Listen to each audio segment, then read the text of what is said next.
देश में रहते हैं उस संविधान के अनुसार हर नागरिक को समानता का अधिकार है। तो समानता का अधिकार मांगते मांगते ही तो आज वो जेल में है। उसको ये चीज़ मंजूर नहीं थी कि हमें दूसरे दर्जे का नागरिक बनाया जाए। अगर ये सरकार कहती है कि इंसाफ सबके लिए है तो इतनी देरी क्यों कर रहे हैं? आप एक बेल सुनने में 6 महीने, साल भर, 2 साल भर जज पे जज चेंज करे जा रहे हैं। इस तरीके से बार बार ये बोल के उसका बेल डिनाई किया जा रहा है कि कोर्ट एडजर्न कर दिया जा रहा है। 25 नवंबर को पहली बार 2 साल में पहली बार अतहर को सुना गया।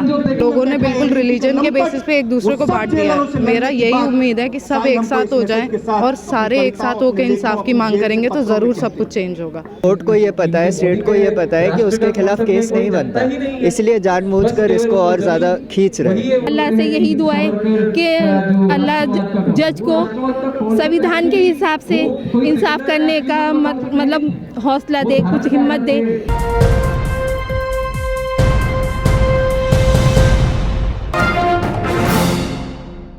जंतर मंतर पर एक धरना प्रदर्शन चल रहा है जो सीए प्रोटेस्ट में जिन लोगों को गिरफ्तार किया गया था, जिनकी अभी तक जमानत पर सुनवाई भी नहीं हो रही है। हमारे साथ अतहर खान की मां हमारे साथ मौजूद है। क्या कहना चाहेंगी? बड़ी लंबी जद्दोजहद हो गई, बार बार इस तरह के प्रोटेस्ट होते हैं और अब तो साफ खुल कर के जजेस बोलने लगे हैं कि अगर देश में रहना है तो माइनॉरिटी को जो है, जो ज़्यादा लोग हैं, बहुसंख्यक लोगों की सुननी होगी, उनके हिसाब से रहना होगा। इसी की तो लड़ाई है, सच बोलने की, जिसके लिए वो 4.5 साल से जेल में है। क्योंकि हम जिस देश में रहते हैं उस संविधान के अनुसार हर नागरिक को समानता का अधिकार है। तो समानता का अधिकार मांगते मांगते ही तो आज वो जेल में है। अगर वो सीएए के लिए प्रोटेस्ट में शामिल नहीं होता तो शायद वो आज सब लोगों की तरह बाहर होता, लेकिन उसको ये चीज़ मंजूर नहीं थी कि हमें दूसरे दर्जे का नागरिक बनाया जाए और अपना हक मांगना भी कोई गलत नहीं था। एक तरफ सुप्रीम कोर्ट के पूर्व चीफ जस्टिस जो अभी रिटायर्ड हुए हैं वो ये कहते हैं कि जमानत का अधिकार सबको है, लेकिन सुप्रीम कोर्ट सुनने को तैयार नहीं है। हाई कोर्ट में भी कई बार लगाई जा चुकी है, लेकिन कोई फैसला जिस तरह का आ रहा है बार बार रिजेक्ट हो रही है। हाई कोर्ट में हमारी अभी मैंने बताया 65 बार हमारी डेट लगी, लेकिन 2 साल तक यही होता रहा। अब 25 नवंबर को पहली बार 2 साल में पहली बार अतहर को सुना गया। तो उन्होंने पहले 6 दिसंबर दी तारीख, अब उन्होंने 12 दिसंबर तारीख दी है। तो अल्लाह से यही दुआ है कि अल्लाह जज को संविधान के हिसाब से इंसाफ करने का मतलब हौसला दे, कुछ हिम्मत दे। क्योंकि ये जज भी इसी सरकारी तंत्र के अधीन काम करते हैं। इसके अलावा कितना मुश्किल हो रहा है ये कानूनी लड़ाई लड़ना? क्या उम्मीद करती हैं कि मुसलमान या मुस्लिम तंजीमें या सेकुलर लोग आगे आएँ, मदद करें? किस तरह की मदद उनसे आपको मिल रही है?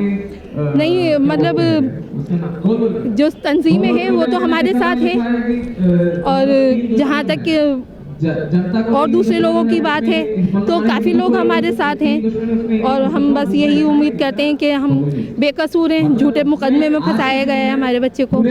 तो बस यही दुआ भी है और यही उम्मीद भी है कि इंसाफ होगा। हमारे साथ सलीम खान साहब की साहबजादी भी हैं, बेटी हैं, हम उनसे बात करेंगे। क्या कहना चाहेंगी? कितनी लंबी ये लड़ाई चल रही है और किस तरह की दिक्कत आ रही है? एक तरफ सुप्रीम कोर्ट के पूर्व चीफ जस्टिस ये कहते हैं कि ज़मानत सबका अधिकार है, लेकिन देखने में आ रहा है कि लगातार एडजॉर्न किया जा रहा है मामलों को या डिनाई की जा रही है और सुप्रीम कोर्ट सुनने को तैयार नहीं। सर, अगर ये सरकार कहती है कि इंसाफ सबके लिए है तो इतनी देरी क्यों कर रहे हैं? आप एक बेल सुनने में 6 महीने, साल भर, 2 साल भर जज पे जज चेंज करे जा रहे हैं। आपको ये तो सोचना चाहिए, जब आप अपनी खुद बात कह रहे हैं तो उसको कॉन्ट्राडिक्ट क्यों कर रहे हैं ये कह के कि अभी हमारा इन्वेस्टिगेशन चल रहा है या हम उस पर चल रहे हैं। तो एटलीस्ट आप अपनी बात को तो कॉन्ट्राडिक्ट मत करिए और इंसाफ दीजिए। अभी जिस तरह से जजेस खुलकर अब बोलने लगे हैं एक तबके के लिए, हिंदूवादियों के लिए, अभी आपने देखा कि इलाहाबाद हाई कोर्ट के जज यादव जी ये कह रहे हैं कि देश में रहना है तो बहुसंख्यक के हिसाब से रहना होगा। उसके अलावा मुसलमानों के खिलाफ आपत्तिजनक अल्फाज का इस्तेमाल किया जा रहा है। तो क्या ऐसे में इंसाफ मिल पाएगा? किसी के पिता सर, जो हालात हैं आज के टाइम पे, लोगों ने बिल्कुल रिलीजन के बेसिस पे एक दूसरे को बांट दिया। मेरा यही उम्मीद है कि सब एक साथ हो जाएं और सारे एक साथ होकर इंसाफ की मांग करेंगे तो ज़रूर सब कुछ चेंज होगा।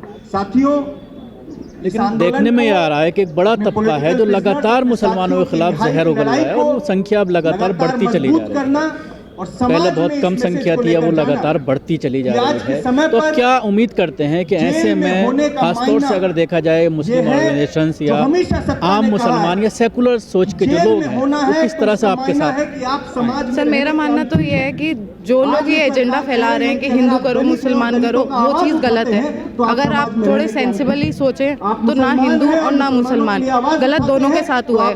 कभी हम हिंदुओं की तरफ देखते हैं तो भी उनके साथ गलत है, कभी हम मुसलमानों की तरफ देखते हैं वो भी उनके साथ भी गलत हो रहा है। तो हमें ये देखना चाहिए कि गलत सिर्फ गलत इन लोगों के साथ हो रहा है, कोई रिलीजन के बेसिस पे गलत नहीं हो रहा है। हम लोग रिलीजन को पीछे रख के ये देखना चाहिए कि हमारे साथ गलत कर रहे हैं और हमें उसके लिए खड़ा होना चाहिए। क्या कहना चाहेंगे? 4.5 साल हो गए, जमानत पर सुनवाई तक नहीं हो रही। एक तरफ कोर्ट चीफ जस्टिस ये कहते हैं कि जमानत सबका अधिकार है। मानवता के हित में बात करते हैं। हम देखते हैं कि उमर खालिद को जिस तरीके से बार बार ये बोल के उसका बेल डिनाई किया जा रहा है कि कोर्ट एडजर्न कर दिया जा रहा है। राष्ट्र ही नहीं हो सकता। कोर्ट को ये पता है, स्टेट को ये पता है कि उसके खिलाफ केस नहीं बनता, इसलिए जानबूझकर इसको और ज़्यादा खींच रहे हैं। हम देखते हैं कि सिर्फ ये उमर खालिद का बात नहीं है, लगातार हनी बाबू के साथ भी हो रहा है। BK16 के जितने कैदी थे उनके साथ भी सेम चीज़ हो रहा है। साईं बाबा के साथ भी सेम चीज़ हुआ था, 10 साल तक उनको जेल में रखा गया और फिर उसके बाद 10 साल बाद उसको ये बोला गया कि उसके खिलाफ जो माओइस्ट लिंक का केस था वो फेक था,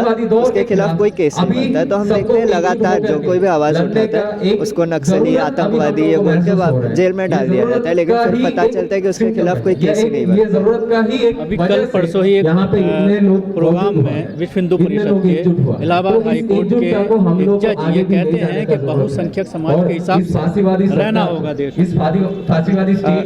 सिर्फ इस जज का बात नहीं है, पूरा जो बीजेपी RSS हमेशा से यही लागू करता है। और सिर्फ बीजेपी RSS का बात नहीं है, ज़्यादातर बाबरी मस्जिद हम देखें अगर किसके ज़माने में तोड़ा गया तो कांग्रेस के रूल में तोड़ा गया। ये सिर्फ सरकार की या बीजेपी RSS की बात नहीं है, बात ये पूरे जो सत्ता की बात है। हम जिस देश में रहते हैं उस संविधान के अनुसार हर नागरिक को समानता का अधिकार है।